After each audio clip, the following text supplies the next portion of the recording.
Hello and welcome to my presentation about stages of consciousness development in aging from prepersonal to transpersonal, which is an interim result of my research on the phenomenon of the dissolution of the self in aging. I bring together in this research and in the model that I will show on the next slide, mixed methods data from, on the one hand, my professional expertise and on the other hand, my personal experiences. And it's really a mixed methods approach because my data comes from very, very different areas of scientific understanding. So one of the main chunks, I think, of my insights are the observations I had as a clinical supervisor in the field of dementia care. I was a clinical supervisor in some nursing homes for people with advanced or late stage dementia for several years. And in these years, I gained more and more deeper understanding of people with dementia, which at that time I really couldn't put into words, in proper words or proper descriptions. But now with some distance, I can see that I became more and more something like a professional witness of states of consciousness in people with dementia. And I think these are two until now unfamiliar perspectives onto the care and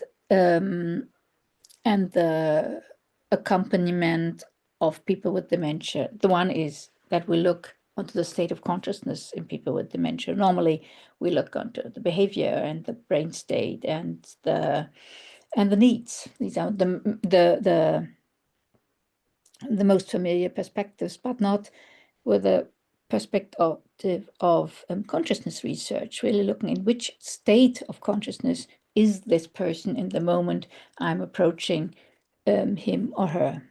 And the other is, and this goes along with this more, with this perspective of more of consciousness work or of spiritual perspectives, is becoming a professional witness of this person means I'm not only doing assessments or diagnosis. I'm with them. I'm sitting with them. I am with them without any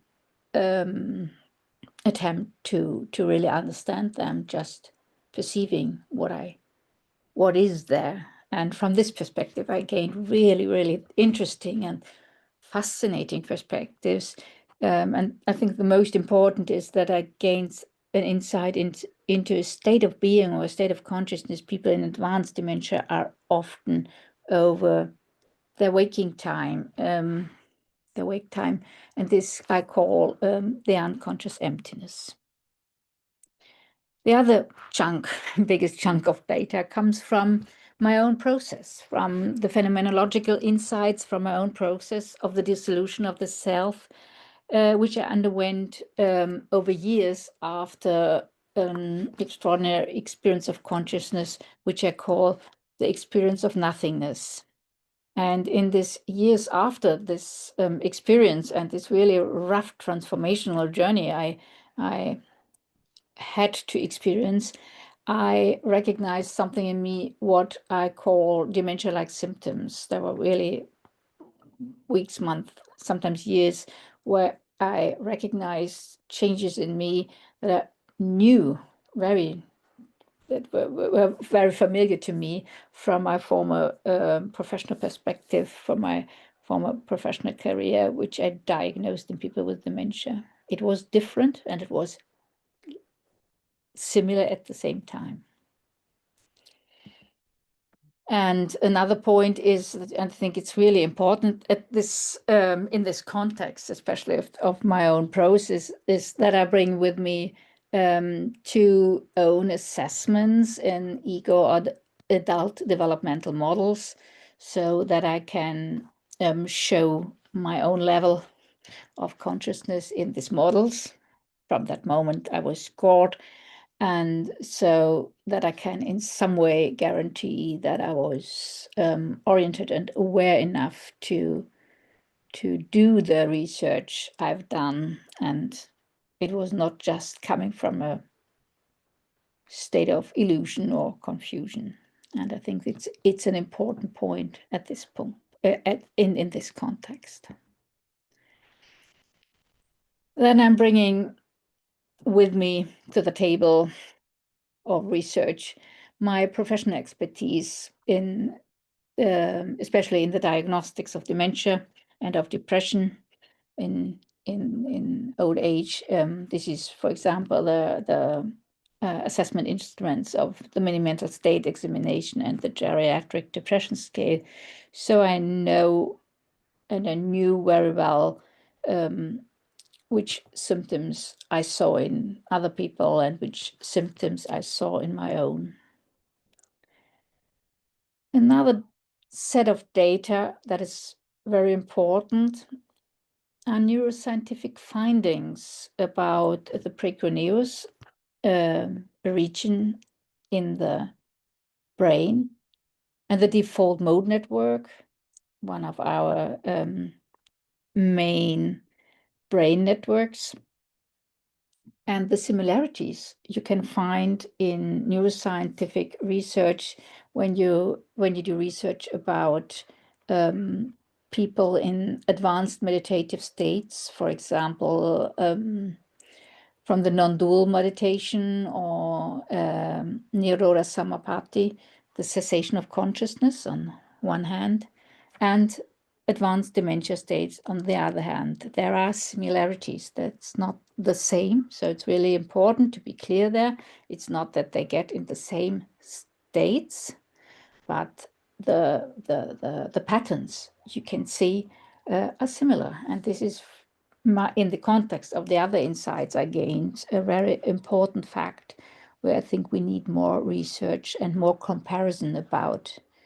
Yes, and what I want to do next. Then there are also case studies in geropsychiatric care from my former practice, from my former professional career, which I paused over years. And in these case studies, you find indicators for this phenomenon that is in the center of my research, what I call the dissolution of the self. And the last point on, no, not the last, but another point is in the last years, I conducted several interviews with relatives or caregivers of people with dementia. And in these interviews, in not all, but in some of these interviews, we also found evidence for this phenomenon, that the self of these people were dissolving. And the interesting thing, and this is this is really important also, is that it is often happened or started this process 10, 20, 30 years before these people went into that, what we call the clinical state of dementia.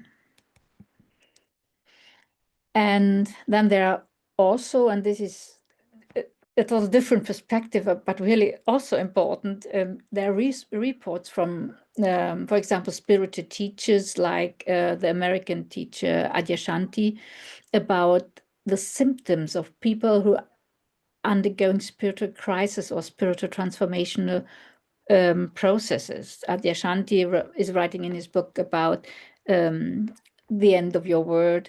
He is writing about the processes and the symptoms some of his students experience over years. And these are also, like I experienced, dementia-like symptoms. And then the last point is, or not the last, but now here an important point is also my overall professional gerontological expertise, especially about the theories of successful aging, which have influenced my model, what I show next. For all people who are listening and who are familiar with the integral approach of Ken Wilber, perhaps you have recognized it, that these data was a little bit sorted. And I'm working in my research with an integral methodological pluralism as a kind of meta approach, or just a model to display things properly, and just want to show that it's not just some different data, but they're really organized, and I will bring them together in a really structured process to compare them properly. So I want to show you now this model I've developed so far. Again, the dissolution of the self. I think there are, or in my understanding or in my interpretation, there are a kind of, you can find a kind of stage model of consciousness development in old age. It is a perspective that is rarely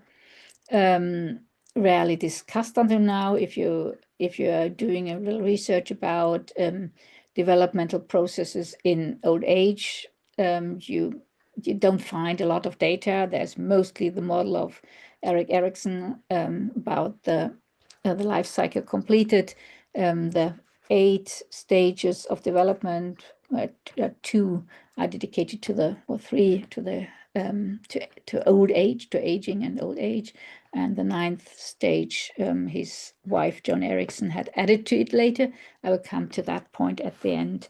So I think it's a kind of new approach, a new understanding about consciousness development, or about development in old age, which in my understanding is overdue. It is necessary. So yeah. So again, in the center of my research and of all my thinking is this phenomenon that we call the I, or the self, or I sometimes also refer to to this quote from Carl Rogers, the fully functioning person. It's a mature I, a mature self understanding of self. This is me, this is I, this is myself. And I'm sometimes still a little bit struggling, because I'm not I'm a non-native English speaker. My mother tongue is German, and in German we have the Ich, and this means I and ego at the same time. And it's really important that we don't go into the ego here at this point. It will be more work. I have to do more explanation about that. It's not possible here. Just saying that it's I and self. So it's really, if you want to do later a small exercise, or stop this video for a moment and close your eyes and go into yourself and just try to get an idea and a hunch of this I, this sense of self, this self. Who is this? Who is this there in this, or as this, what you are, as what you are experiencing yourself? And my research goes around this movement. Who is this? Is there someone? And I was looking for for a proper stages model I could refer to when I started to develop this, and thought about developmental models, because I know some quite well. I know the model of Suzanne Cook-Reuter, I know the model of Terry Fallon, and I know quite well the model of my colleague Roman Angerer. But it would be too complex. And as I've guided you shortly to this, going into yourself and trying to find this I, or self, it's the same with a kind of reference point for that, what I'm talking now, and making it easy for regular people, not only for researchers, to relate to that, where I want to point to. And so I've decided to use the simpler and not so complex differentiation of the transpersonal psychology, or the transpersonal approach, the differentiation between prepersonal, personal, and transpersonal. And there's there's really a phenomenological depth in that. If you try to connect yourself, what does it mean to have a fully developed personal identity, be really resting in your everyday life, in your waking experience, but also when you fall into sleep and when you come back from sleep, this really having an identity, knowing who I am, and having really this full developed identity with which I can really deal in this more and more complex world. And this I call the personal identity. And then there's also a pre-personal identity.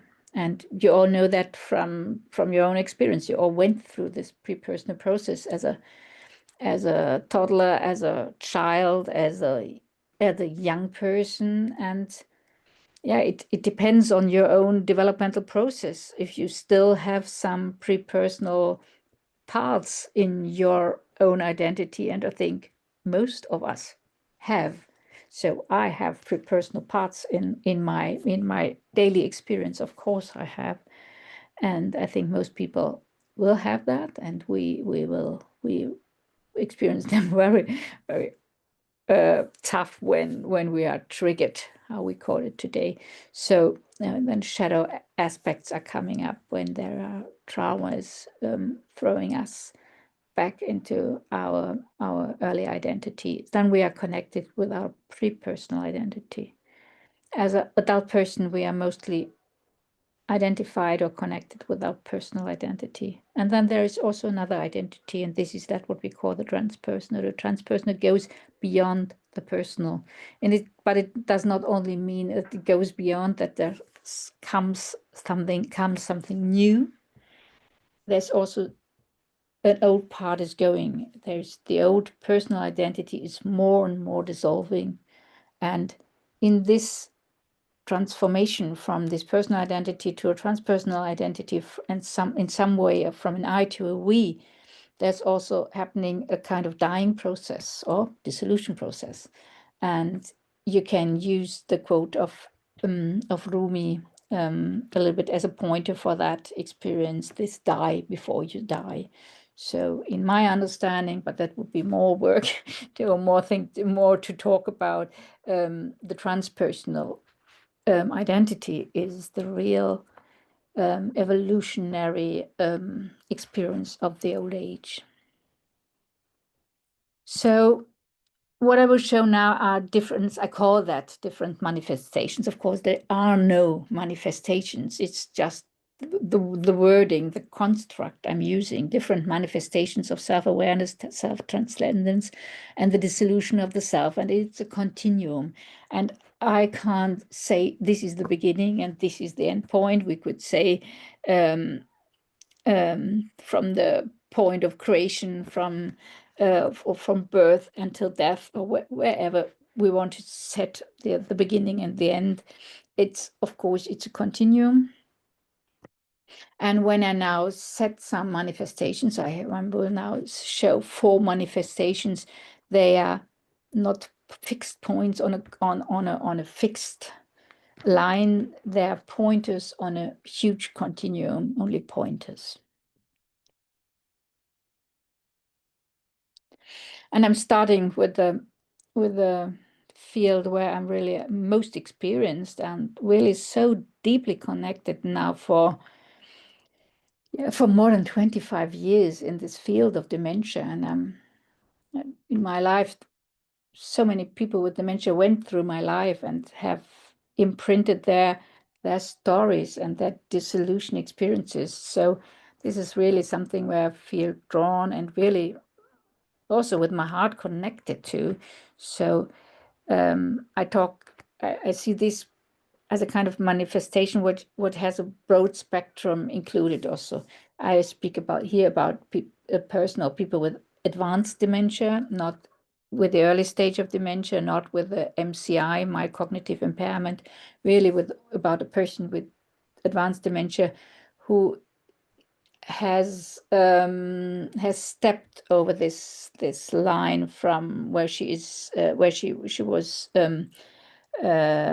changing from orientation to disorientation again and again and again to this more advanced dementia stage where the person is really staying most of the time into this disoriented state. And the characteristics I bring together as a definition of the stage is an increasing disorientation in the word and in one's own person. These are also diagnostic criteria we are using. Is the person oriented in time and space, in situation, in her own person?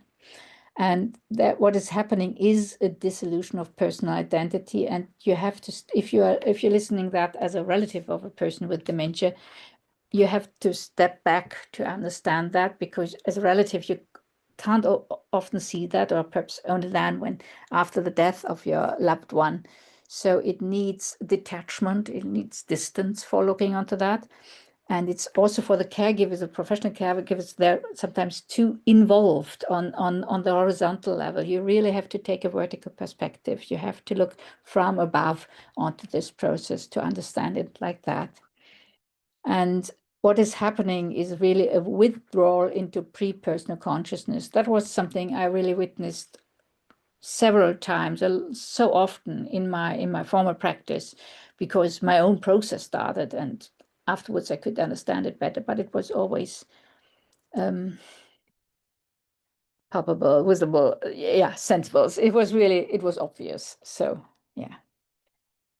It will need criteria, of course, more precise criteria, but I think for now, from the phenomenology, it should be obvious. Then there is second manifestation, what I call the aging or the older person. And I think this is the biggest amount of old people worldwide. So when we said here worldwide, old people from the age of 60 or 65, most people, the overall the center of gravity of old age is in this manifestation. It's an aging or regular older person. And I've put together some criteria which are all take from theories of so-called theories of successful aging we're having in sociology and gerontology. And two very well-known theories are there: the activity or the continuity theory. So where a person tries to find new activities in the aging process where she or he can stick to, or trying to keep a continuity of that what was the life in adulthood. Then there is then later, so you can only stick to that normally in your 60s, in your 70s, perhaps in your early 80s, but then it becomes, for most people, it becomes more and more difficult to stay with your to keep your continuity or keep your activity as you always have done. And what is happening is an increasing withdrawal into your private life and increasing disengagement from society. Of course, that is not for all people.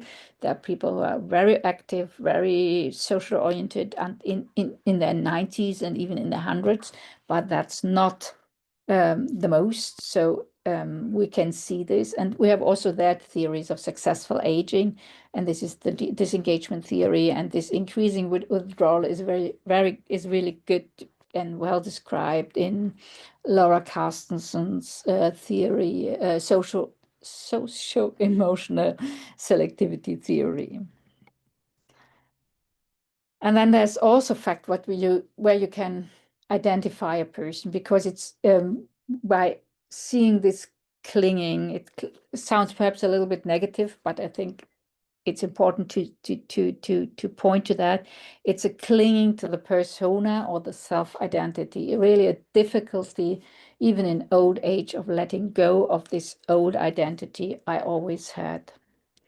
And it's a materialistic consciousness or materialistic orientation. People are clinging to their stuff.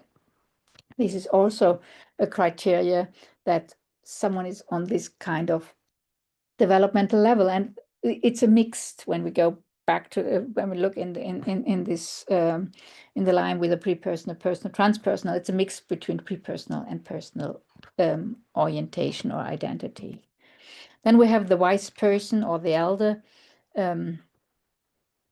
which is it's a reference to this understanding of an indigenous elder, but or at the same time, I think this phrase doesn't make sense because at the end we're all indigenous elder to this planet. So I have more this understanding of wherever you are in a rural or in an urban area, are you an indigenous elder to this planet? This is for me an orientation or a criterion. And some criteria are there: an increasing fulfillment from one's own or of one's own role, and a detachment from one's own role or persona.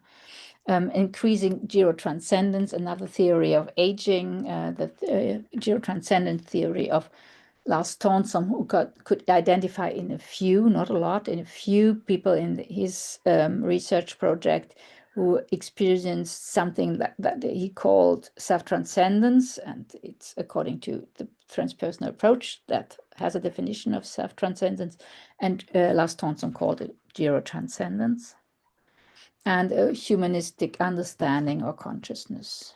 And then we have a fourth, or I created. Of course, it's my construct. So really, we have to be careful as a scientist or whatever. We are always constructing new reality. So if this construct is helpful for humanity, I don't know. So, and I really ask you, while listening, being and keeping your awareness on this fact that I'm doing a new construct of aging with that. So this I call the transcendent being, and it includes a dissolution of personal identity, the increasing realization of the higher self. And I know how difficult it is to bring something like a higher self in a scientific context.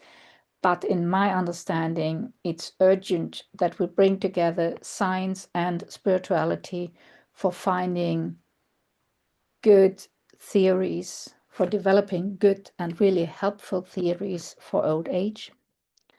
And it's increasing cosmic consciousness. This is also something Tornstam found in his theory about gerotranscendence. People in old age, a few number who have more and more opening for a higher consciousness or cosmic consciousness, a new awareness that went far beyond the planetary consciousness. So just for the end, just some pointers, I think, and we can see this, there is development possible from the aging person to the wise person, and I think so. I don't have data for now. That would be the work of future research, from the wise person to the transcendent being. Probably there's also a development possible behind the transcendent being. And then this is really a huge question for me, a really important question. Is it possible to turn around the development into the prepersonal, into the dementia process, by consciousness work, by information, by informing people about that there is something natural of the dissolution of the self in the aging process, and by witnessing it, and by really doing your own research about your own dissolution process, turning it around and guiding it into the direction of the transpersonal. And the last point, it's also important, and unfortunately, I have also evidence for that. There's always, as we know from the adult developmental research, there are always fallback positions, and this is from every stage of my concept of manifestation of consciousness development. There is the fallback position of dementia. And even when you have reached this kind of transcendent being, there is a kind of inner work or consciousness work you should never stop, because there is evidence of really mature old people who had really reached a highly matured spiritual state, who went into dementia in their late years, and it's not just one person. So, yeah, and I want I said it at the beginning. I hope I said it. That there in the discussion, this is a presentation. This is a recording I do afterwards, as the ESRAD people ask us presenters that we do a recording afterwards. In the discussion after my presentation, we came to the stages of life crisis of Erickson and John Erickson. And we talked about, because normally we only have these 8 stages of life crisis in the Erickson concept. And John Erickson developed a 9th one, but she never formulated something like this, like these polarities that normally included in this in the description of Erickson's stages.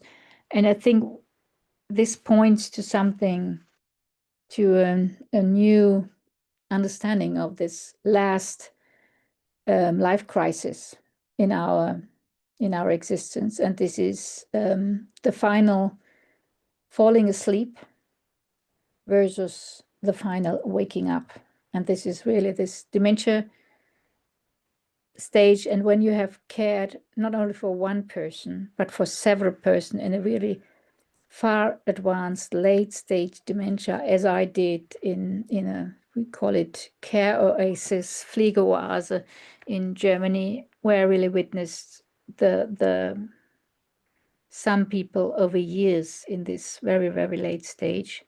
It's really a kind of falling asleep.